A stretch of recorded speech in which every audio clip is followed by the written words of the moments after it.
Hi நண்பர்களே, இன்றைக்கி உங்களுக்கு ஒரு பழத்தை காட்டுறேன். இந்த பாருங்கள், இதுதான் இந்த பழம் பேர் குஞ்சு பழம்னுவாங்க. தெரியுது உங்களுக்கு? நான் பறித்து காட்டுறேன்.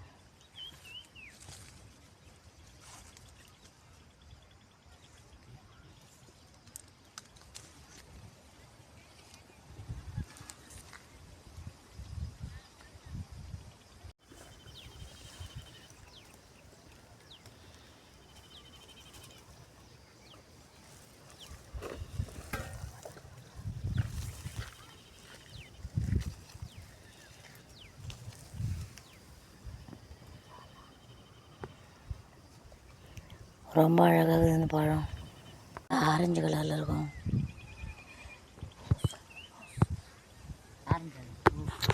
ரொம்ப இனிப்பாக்குது. இந்த பழம் ரொம்ப சுவையாக இருக்குது. இதோட கொட்டை பச்சை கலரில் இருக்கும். Bye friends.